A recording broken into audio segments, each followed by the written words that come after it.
Hello everyone, मैं आशा करती हूँ आप सभी ठीक होंगे। मैं काजल धामी आप सभी का स्वागत करती हूँ। जैसा कि आप सभी को पता है कि सीटैट एग्ज़ाम अब काफ़ी पास है, तो आज के इस वीडियो में मैं आप लोगों के लिए स्पेशली सीटैट साइंस में यूज़ होने वाले टैग वर्ड्स आपके साथ डिस्कस करूँगी। तो देखिए, अगर आप सीटैट परीक्षा की तैयारी कर रहे हैं तो आपने टैग वर्ड्स के बारे में तो जरूर सुना होगा कि टैग वर्ड्स की मदद से हम क्वेश्चन के ऑप्शन को एलिमिनेट करते हैं। तो क्या ये टैग वर्ड्स आपके साइंस में भी अप्लाई होते हैं, और अगर साइंस में अप्लाई होते हैं तो हमें कैसे पता चलेगा कि कहां पर हम टैग वर्ड्स को अप्लाई करें। तो मैं आप लोगों के साथ एक एक ट्रिक और उन ट्रिक से बनने वाले जो प्रीवियस ईयर क्वेश्चन हैं साथ ही साथ वो भी डिस्कस करूंगी, ताकि आपको एक आइडिया लगे कि किस तरीके के क्वेश्चंस में आपको टैग वर्ड्स को अप्लाई करना है। तो देखिए, जो साइंस का कंटेंट होता है उसमें आपके टैग वर्ड्स नहीं लगेंगे, जो साइंस की पैडागॉजी होती है उसमें आपके टैग वर्ड्स लगते हैं। तो 10 क्वेश्चन में से मान के चलिए कि आप यहां पर 3 से 4 क्वेश्चन जो हैं टैग वर्ड्स से इजीली कर पाएंगे। पर सबसे पहले आपको टैग वर्ड्स को पहचानना आना होगा। और अगर आपको ये वीडियो पसंद आती है और पेपर 2 मैथ साइंस की तैयारी कर रहे हैं तो सभी क्लासेस के लिंक मैंने कमेंट सेक्शन में प्लेलिस्ट फॉर्म में लगा दी है। पिन फॉर्म में आपको सारी वीडियोस मिल जाएंगी, जो पहला कमेंट पिन होगा आप वहां पे देखिएगा।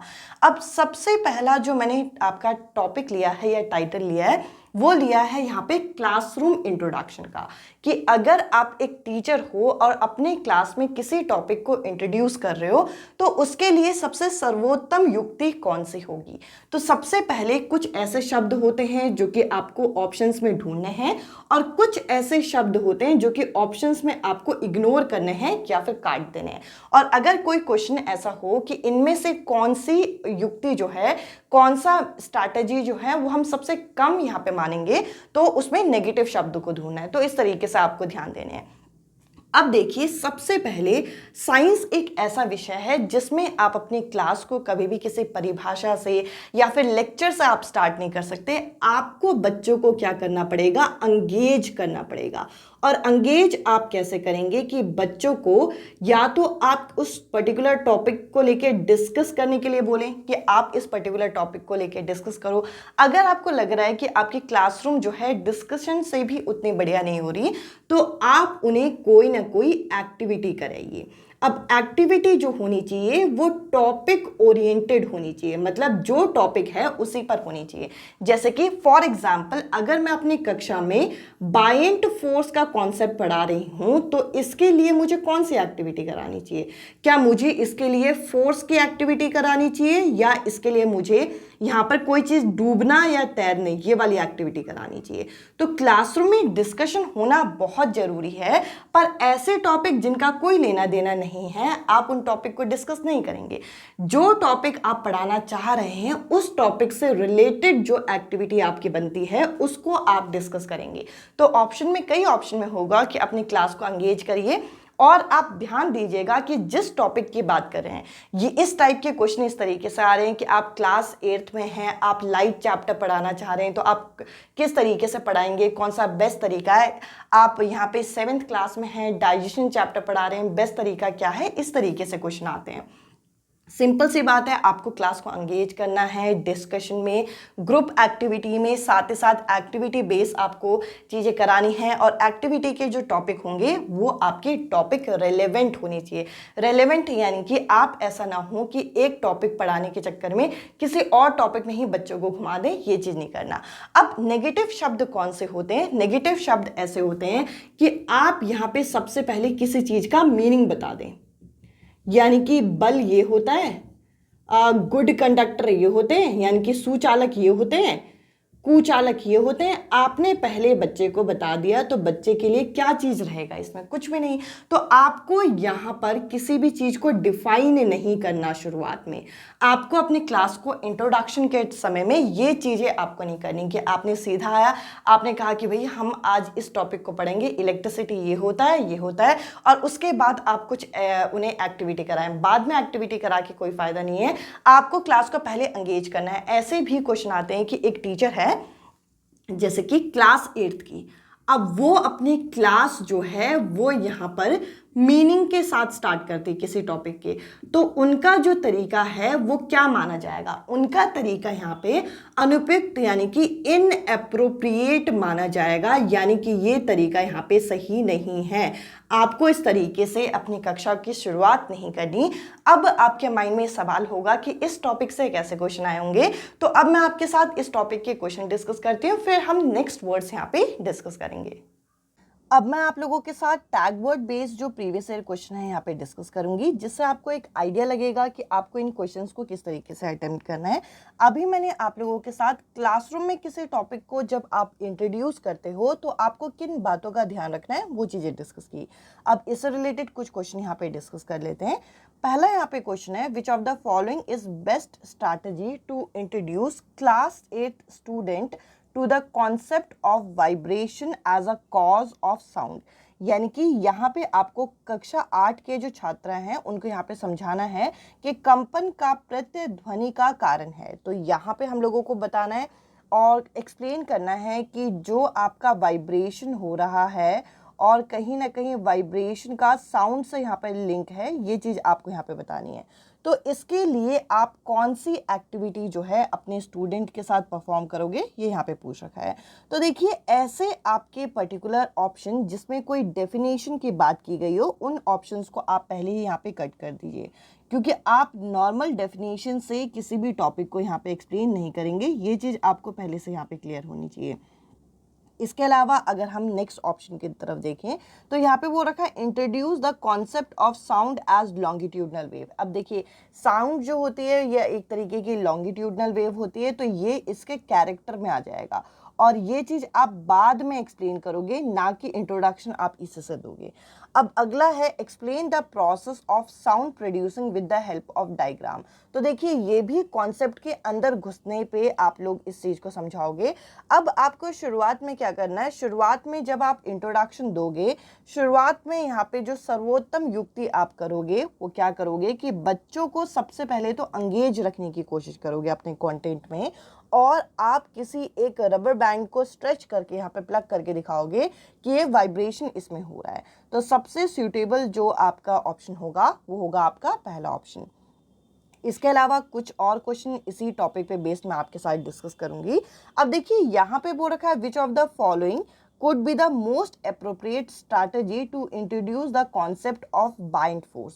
अब देखिए, bind force का कॉन्सेप्ट क्या होता है कि अगर कोई भी ऑब्जेक्ट जो है पानी के अंदर यहाँ पे डाला गया, तो उस ऑब्जेक्ट में अंदर की तरफ से यानी कि पानी की तरफ से एक फोर्स लगता है जिसको आप बोलते हैं बाइंड फोर्स।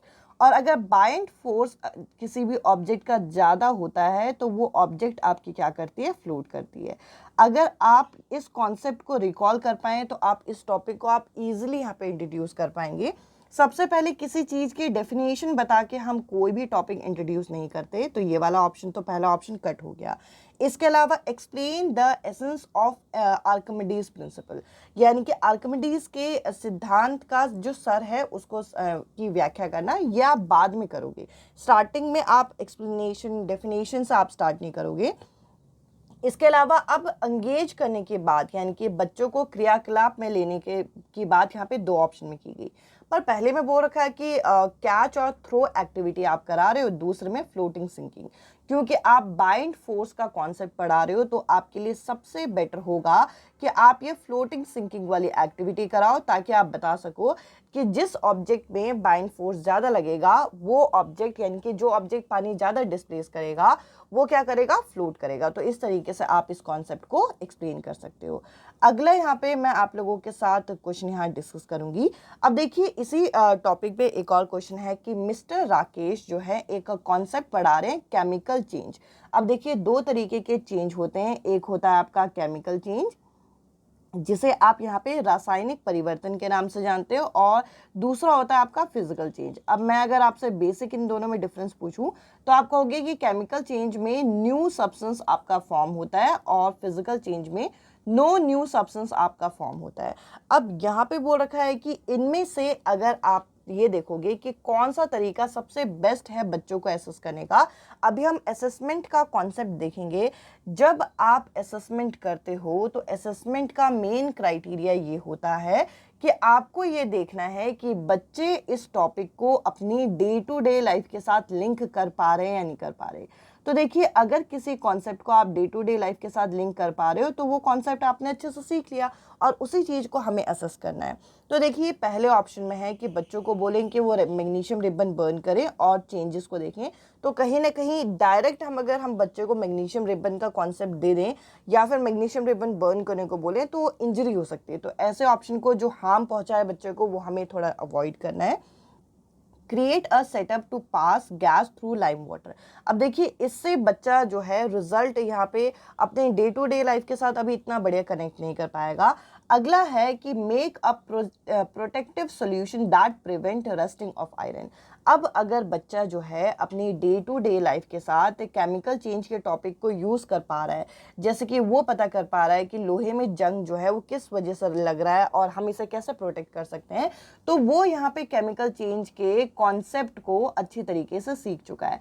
अगर कभी भी आकलन के बाद असेसमेंट की बात आए तो आप आकलन उन चीज़ों का करोगे कि बच्चा कितने हद तक सीखा है।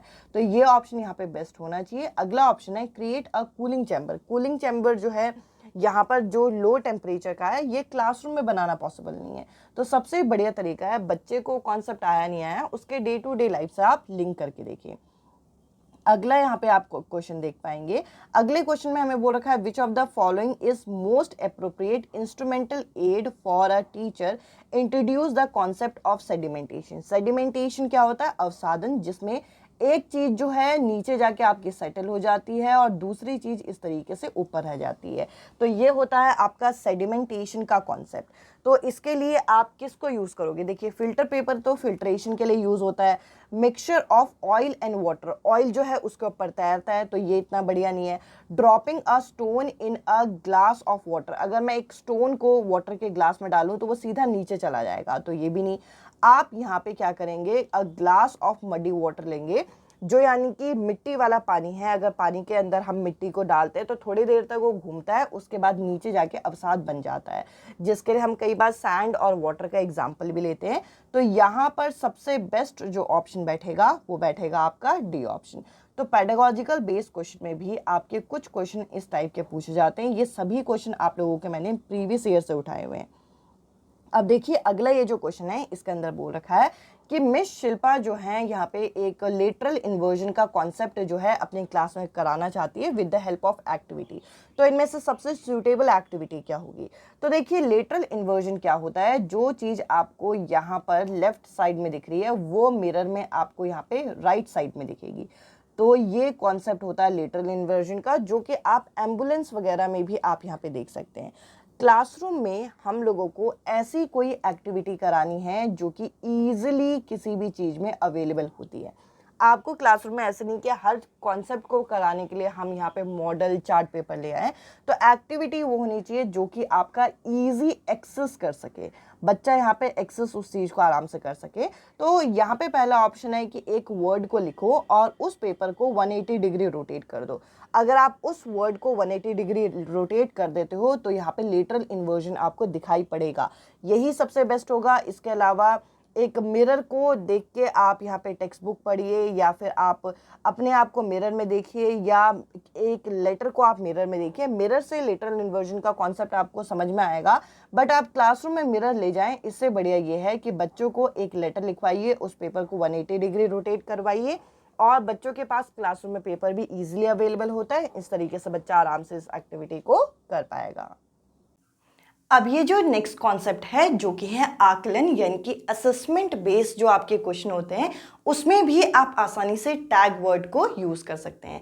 अब इसमें आप टैग वर्ड को कैसे यूज़ करेंगे? तो इसमें भी आपको कुछ पॉजिटिव शब्द और कुछ आपको नेगेटिव शब्द यहाँ पे ढूंढने हैं। अब पॉजिटिव शब्द का मतलब क्या? आप किस चीज़ का आकलन यहाँ पे करना चाहते हैं? आप इस चीज़ का आकलन यहाँ पे करना चाहते हैं कि बच्चे की अंडरस्टैंडिंग कितनी बड़ी, तो बच्चा कितना उस चीज़ को समझ पा रहा है, साथ ही साथ उस चीज को वो अपनी डे टू डे लाइफ के साथ कितना यहाँ पर लिंक कर पा रहा है।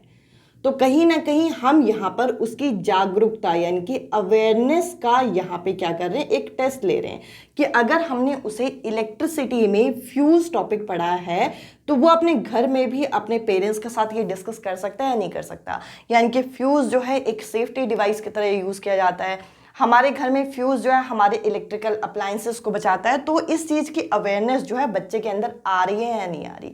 इसके अलावा हम यहाँ पे चाहते हैं कि बच्चे का हम कौन सा एरिया असेस करना चाहते हैं कि बच्चे में यहाँ पे टेंटेटिव नेचर आया नहीं आया। टेंटेटिव का मतलब क्या होता है, डेवलपमेंटल, जिसमें हम बच्चे को यहाँ पर विकासशील बनाते हैं। अब डेवलपमेंटल को मैं यहाँ पे अलग से आपको यहाँ पे समझाऊंगी कि इस टर्म का मतलब क्या है। कि साइंस जो होती है ये आपकी टेंटेटिव नेचर की होती है। टेंटेटिव का मतलब क्या है, टेंटेटिव का मतलब यहाँ पे समझाने के लिए एक एग्जांपल मैं समझाती हूँ। हम सभी स्ट्रक्चर ऑफ एटम करके जो चैप्टर है वो पढ़ते हैं, केमिस्ट्री का एक चैप्टर है। अब स्ट्रक्चर ऑफ एटम जो चैप्टर आपका है, इस चैप्टर को जब आप पढ़ते हो तो इस चैप्टर के अंदर शुरुआत में ही हमें कई सारे मॉडल्स दिए गए। सबसे पहले आप जब पढ़ते हो तो आपको जे थॉमसन का मॉडल मिलता है। जे थॉमसन के मॉडल के बाद हम लोगों को यहाँ पे रदरफोर्ड का मॉडल मिलता है। अब आप सोच रहे होंगे कि मैं क्या डिस्कस कर रही हूँ। उसके बाद यहाँ पे आपको बोहर्स का मॉडल मिलता है। अब यहाँ पे ये मॉडल बने कैसे, ये मॉडल तब बने जब एक मॉडल में आपको कोई कमी यहाँ पे दिखाई दी, तो उस मॉडल की कमी को पूरा करने के लिए अगला मॉडल बना। तो हम ये कह सकते हैं कि साइंस का नेचर कैसा है, टेंटेटिव है यानी कि डेवलपमेंटल है। कि जो विज्ञान है वो समय के साथ क्या होती है, विकसित होती है। और हमें बच्चों को भी कैसा बनाना है, डेवलपमेंटल नेचर का बनाना है। तो आपको इन चीज़ों को यहाँ पे एसेस करना है कि बच्चों के अंदर क्रिएटिविटी आई या नहीं आई, यानी कि सृजनात्मकता आई या नहीं आई। इस चीज़ को आपको असेस करना है। क्या असेस नहीं करना कि बच्चा चीज़ों को डिफाइन कर पा रहा है सीधा सीधा, यानी कि फोर्स क्या है बच्चे को रटा रटाया पता है। इसके अलावा बच्चा यहाँ पे जो फॉर्मूले हैं उनको यहाँ पर रिकॉल कर पा रहा है नहीं कर पा रहा। मैं जैसे कि क्लास में पूछ रही हूँ कि बताओ मोमेंटम का फॉर्मूला क्या है, बच्चा खड़े होकर फटाफट बता रहा है नहीं बता रहा। हमें इन चीज़ों को असेस नहीं करना। साथ ही साथ हमें बच्चे को कंपेयर नहीं करना, तुलना नहीं करनी है। तुलना नहीं करनी कि भाई इस बच्चे को इतना आता है तुम्हें इतना नहीं आता, तो ये सब चीज़ें हमें नहीं करनी। अब इससे रिलेटेड आप लोगों के जो प्रीवियस ईयर क्वेश्चन आए, अब मैं आपके साथ वो डिस्कस करती हूँ। अभी मैंने आप लोगों के साथ असेसमेंट यानी कि जो मूल्यांकन आप करते हैं उससे रिलेटेड टॉपिक यहाँ पे डिस्कस किया। अब यहाँ पे हम लोगों को कुछ क्वेश्चन जो हैं वो इस टॉपिक के देखने हैं जो कि आप टैग वर्ड से सॉल्व करेंगे। यहाँ पे बोल रखा है which of the following statement is are correct regarding assessment in science. तो देखिए किसी भी सब्जेक्ट में असेसमेंट करने के लिए आपको किन चीज़ों का ध्यान रखना होता है जरा देखते हैं। तो अगर आपको असेसमेंट करना है अपनी कक्षा में तो आप यहाँ पे सबसे पहले तो सेम टाइप के टास्क हर बच्चे को देना चाहिए आपको या नहीं देना चाहिए। तो अगर हम इस पॉइंट ऑफ व्यू से सोचें तो अगर हम सेम टाइप का टास्क हर बच्चे को देंगे तो ज़रूरी नहीं है कि सामने वाला बच्चा उस टास्क को कर पाए। अब आप कहेंगे क्यों? क्योंकि आपका स्टूडेंट जरूरी नहीं है कि एक पैरामीटर में अच्छा हो, वो किसी और एरिया में अच्छा हो सकता है। तो हमें यहाँ पे बच्चों के अकॉर्डिंग उनके टास्क जो हैं वो थोड़े बहुत मॉडिफाई करने हैं। तो ये ऑप्शन कभी भी आपका सही नहीं होगा। अगला है use of correct scientific vocabulary should be only criteria of answer. तो मैंने आपको पहले ही एक बार बताया था कि जब आपका किसी भी ऑप्शन में ओनली आ जाता है वो आपका नेगेटिव सेंस में जाता है, तो ओनली वाला ऑप्शन तो कभी नहीं होगा। अगर आपको फर्स्ट ऑप्शन में कंफ्यूजन भी है तो आप ओनली वाले ऑप्शन के हिसाब से दो ऑप्शन इस तरीके से कट कर सकते हैं। तो यहाँ पे आपको पता चल गया कि ए और डी में से ही एक आंसर यहाँ पे करेक्ट होगा। अगला है student justification of their response should be a part of assessment. यानी कि बच्चे जो उत्तर देते हैं वे भी यहाँ पे मूल्यांकन का एक आधार होना चाहिए। बच्चों का जो रिस्पॉन्ड हो उसको आपको यहाँ पे कंसिडर करना है। ये तो सबसे बेस्ट ऑप्शन है। अगर आप पहले और लास्ट ऑप्शन को कंपेयर करते हैं तो आपको ईजिली पता चल जाएगा कि तीसरा ऑप्शन यहाँ पे आपका सही होने वाला है, यानी कि जो डी है यानी कि ओनली 3 इस क्वेश्चन का करेक्ट आंसर है।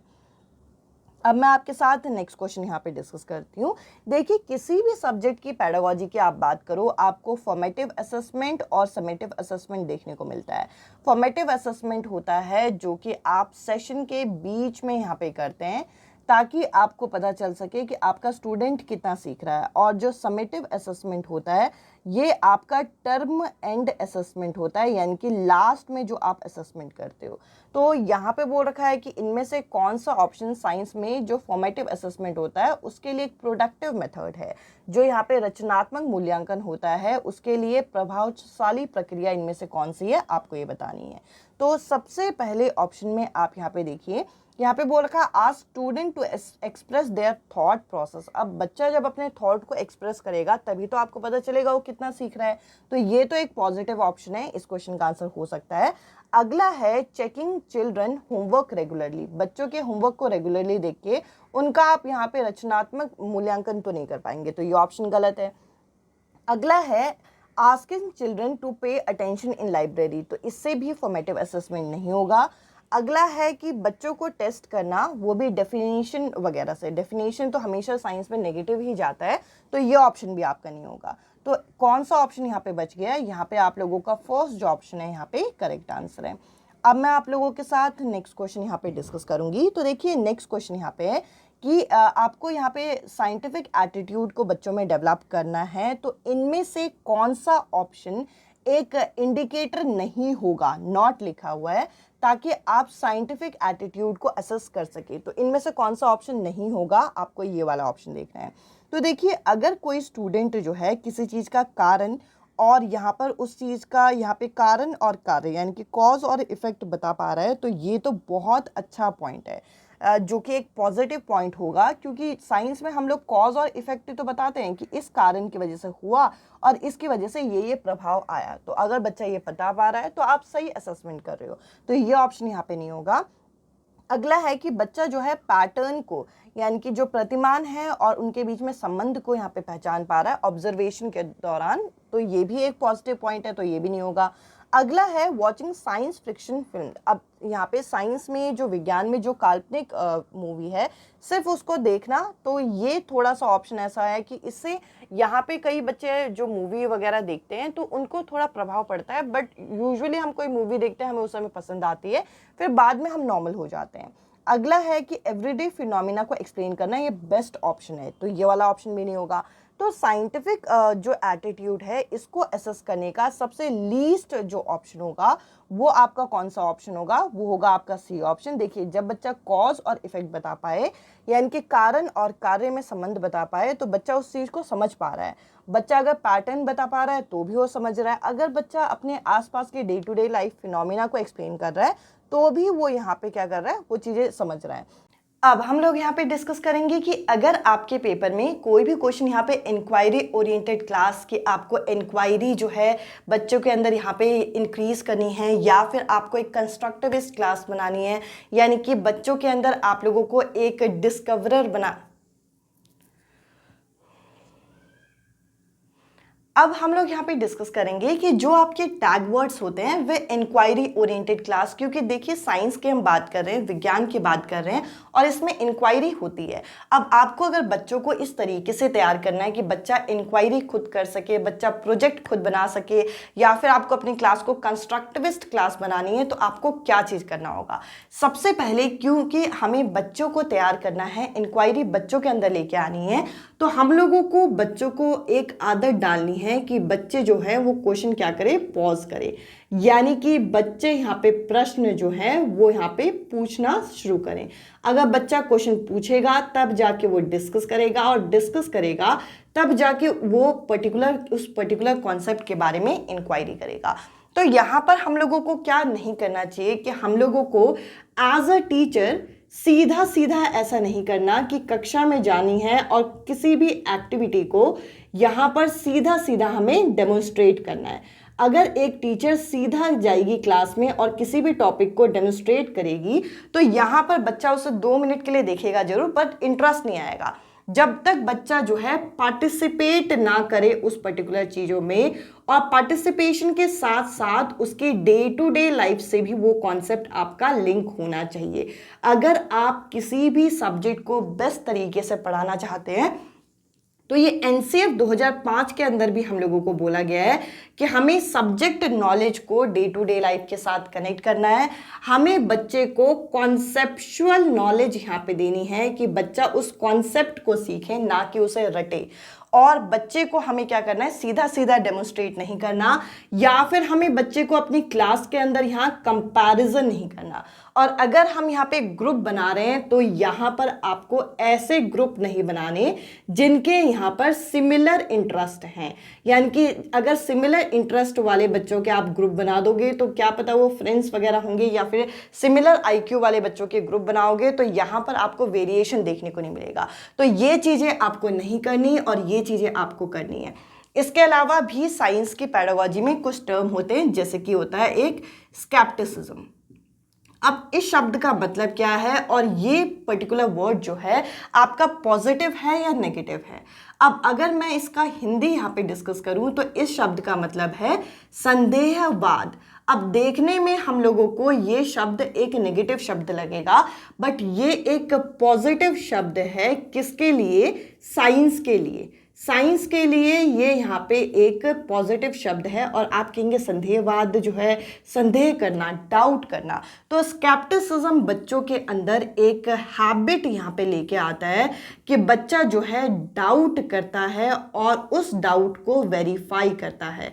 जो अभी आप लोगों का जनवरी में पेपर हुआ था उसमें स्केप्टिसिज्म से रिलेटेड क्वेश्चन पूछा गया था कि स्केप्टिसिज्म अगर हम साइंस में बच्चों के अंदर लेके आ रहे हैं तो इसका मतलब क्या है, कि ये पॉजिटिव है, ये नेगेटिव है। ये एक पॉजिटिव शब्द है अगर हम साइंस के पर्सपेक्टिव देखें, क्योंकि पॉजिटिव हम इसलिए बोलेंगे, यहाँ पर आपको क्या करना है, यहाँ पर बच्चों के अंदर डाउट लेके आने। क्योंकि ऐसा ना हो कि हम कक्षा में गए और बच्चों को कोई टॉपिक पढ़ाया, बच्चे ने कहा हाँ हाँ ये चीज़ ठीक है, ऐसा नहीं होना चाहिए। अगर बच्चे को कहीं पर डाउट है तो बच्चा डाउट को क्लियर भी करे। अब साइंस में टैग वर्ड में नेगेटिव शब्द ओवरऑल किसी भी सब्जेक्ट में, मैं आपको शुरुआत से बता रही हूं, नेगेटिव शब्द में सबसे पहले ओनली, या फिर बच्चे को लेबल करना, या जेंडर आधारित बच्चे को बोलना कि गर्ल्स जो हैं वो कर सकती हैं या बॉयज जो हैं कर सकते हैं, ये हमें नहीं करना। इसके अलावा बच्चों को यहाँ पे कंपेयर नहीं करना, और साथ ही साथ बच्चे को यहाँ पे एक तरीके से सारे ही क्लू या सारे ही हिंट नहीं देने। यानी कि बच्चे को खुद एक्सप्लोर करने देना है। जितना ज़्यादा यहाँ पे बच्चा एक्सप्लोर करेगा उतना ज़्यादा चीज़ें सीखेगा। अब एक चीज़ और, साइंस में हम किसी भी कॉन्सेप्ट को पढ़ाते हैं तो हम किसी ना किसी चीज़ के साथ कंपेयर करते हैं। जैसे कि हम यहाँ पे माइटोकॉन्ड्रिया जो है इसको हमने क्या नाम दिया, इसको हमने नाम दिया यहाँ पे पावर हाउस ऑफ सेल। अब अगर हम इस तरीके से किसी भी साइंटिफिक टर्म को, जैसे कि अभी आपने जे थॉमसन का मॉडल के बारे में सुना था, उसको हमने क्रिसमस पुडिंग के साथ कंपेयर किया। तो ये जो हम कंपैरिजन कर रहे हैं ये साइंस में क्या बोला जाता है, इसको आप एनालॉजी बोलते हैं। कि हम इस तरीके से इस शब्द को उठा के इस शब्द के साथ कंपैरिजन कर रहे हैं। अब अभी जो मैंने आप लोगों के साथ टर्म डिस्कस किए अपनी नोटबुक में नोट डाउन करिएगा। अब मैं आपके साथ कुछ क्वेश्चन यहाँ पे डिस्कस करूंगी ताकि ये टॉपिक भी आपका अच्छे से क्लियर हो।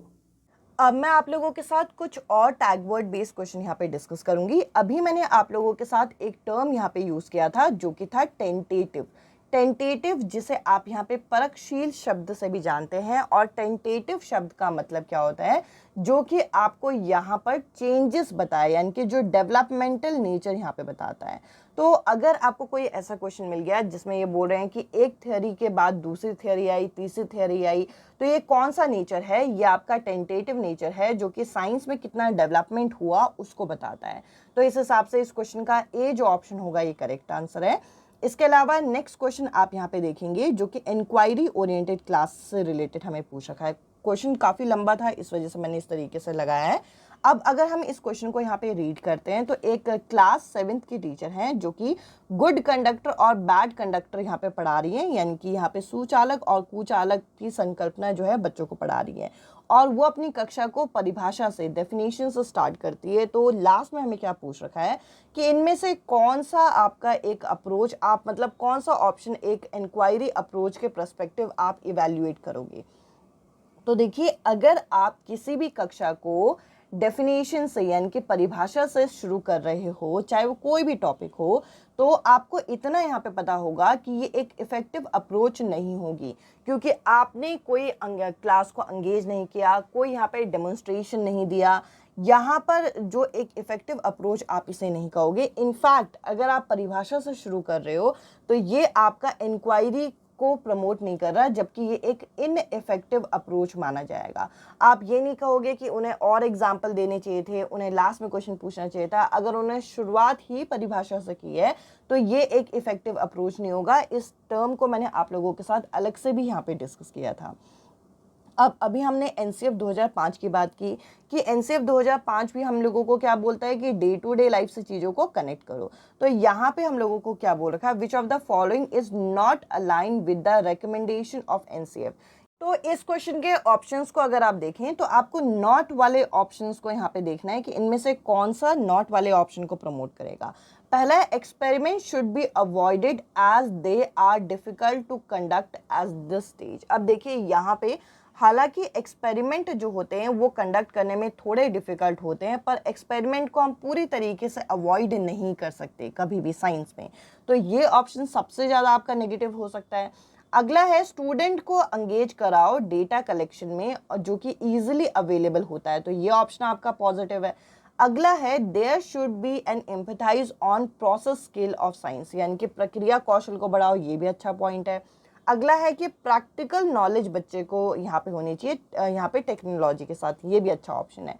यहाँ पे आपको नॉट वाला ऑप्शन ढूंढना था तो आप इजीली भी इस क्वेश्चन को पढ़ते तो आपका इस क्वेश्चन का करेक्ट आंसर ही आता।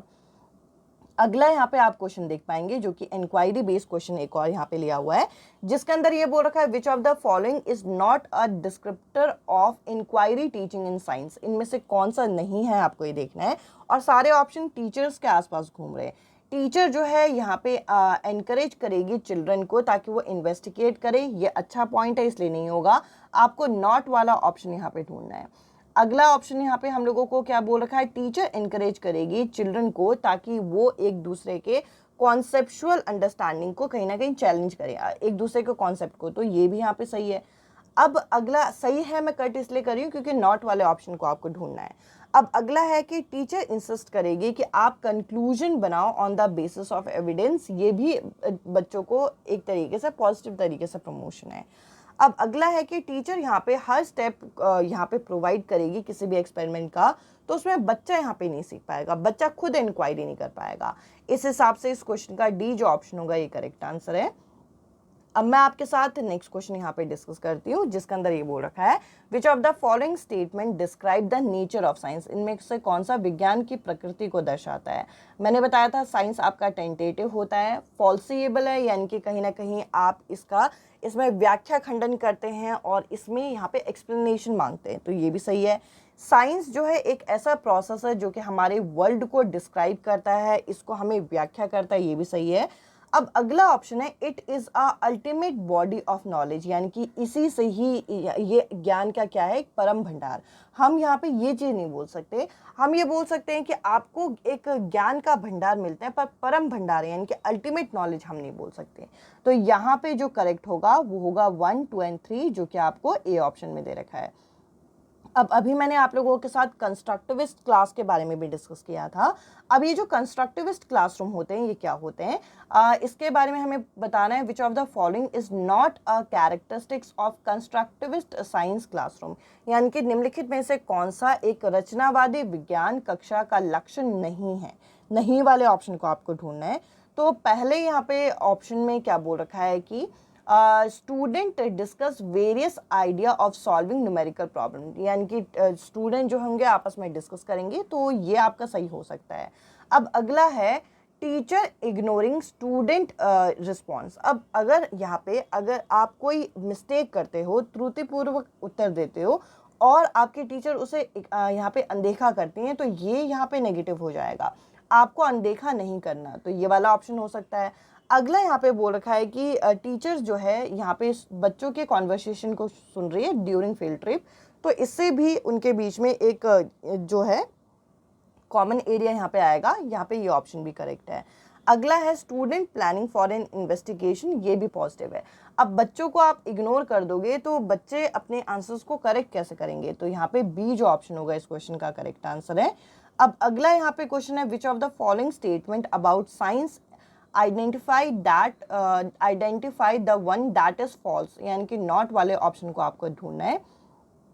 तो पहले ऑप्शन में है कि साइंस आइडिया आर टेंटेटिव, ये यहाँ पे अस्थायी होती है, ये मैंने आपके साथ डिस्कस किया, तो फॉल्स तो ये नहीं है। अब अगले ऑप्शन में बोल रखा है technology has precede science in the history of civilisation. तो टेक्नोलॉजी जो है वो एक तरीके से जो प्रौद्योगिकीकरण है ये सभ्यता के इतिहास में विज्ञान से पहले आया है, तो यहाँ पे टेक्नोलॉजी पहले आई थी, तो ये यहाँ पे सही है, तो ये यहाँ पे नहीं होगा। अब अगले ऑप्शन में देखिए एक शब्द आपको मिलेगा जो कि है ओनली।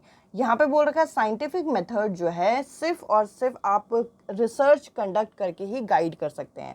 मैंने बताया था ओनली जो है सबसे बड़ा नेगेटिव वर्ड है, और जिस क्वेश्चन में आपको फॉल्स वाला ऑप्शन ढूंढना होता है उस क्वेश्चन में ओनली वाला ऑप्शन ही इस क्वेश्चन का करेक्ट आंसर होगा। बाकी अगला ऑप्शन है कि साइंस में जो सेल्फ एग्जामिनेशन है और स्पेक्टिसिज्म है वो इंपॉर्टेंट होता है, तो ये भी इंपॉर्टेंट है। यहाँ पे फॉल्स कौन सा हो जाएगा, यहाँ पे फॉल्स हो जाएगा आपका सी ऑप्शन। इसके अलावा आज के सेशन का लास्ट क्वेश्चन मैं आपके साथ यहाँ पे डिस्कस करती हूँ। तो देखिए लास्ट क्वेश्चन हम लोगों को बोल रखा है कि एक क्लास 8th का स्टूडेंट है, क्लास 8th के स्टूडेंट को टीच करते हुए यहाँ पे सेल चैप्टर में सेल को यहाँ पे उनके टीचर ने किससे कंपेयर किया, यहाँ पे जो हमारे ब्रिक्स होते हैं, यानी कि जैसे हम घर बनाने के लिए बिल्डिंग में यहाँ पे सीमेंट यूज़ करते हैं, यहाँ पे ईंट यूज़ करते हैं, वैसे ही सेल हमारे शरीर के अंदर है, और ये आपके डिफरेंट सेल जो है ये कंबाइन होकर हमारी बॉडी को डिज़ाइन करते हैं। इस तरीके का पूरा कॉन्सेप्ट बता रही हैं। अब टीचर जो है हमारे सेल के अंदर के जो हमारी बॉडी के अंदर के सेल को किससे कंपेयर कर रही हैं, ब्रिक से। तो ये है क्या, तो देखिए साइंस में जब इस तरीके का कंपैरिजन किया जाता है, जैसे कि हम लोग यहाँ पे माइटोकॉन्ड्रिया को किससे कंपेयर करते हैं, पावर हाउस से कंपेयर करते हैं। इसके अलावा लाइसोसोम को हम किससे कंपेयर करते हैं, सुसाइडल बैग से कंपेयर करते हैं। इसके अलावा जे थॉमसन ने यहाँ पे एटम को किससे कंपेयर किया था, क्रिसमस पुडिंग से यहाँ पे कंपेयर किया था। तो इस तरीके से जब आप यहाँ पे कंपैरिजन करते हो तो इसको यहाँ पे एनालॉजी वर्ड से जाना जाता है। आई होप आज का ये सेशन आपको पसंद आया होगा। आज के सेशन में इतना ही, अब मैं आपसे मिलती हूँ अगले सेशन में अगले टॉपिक के साथ। Bye bye, take care.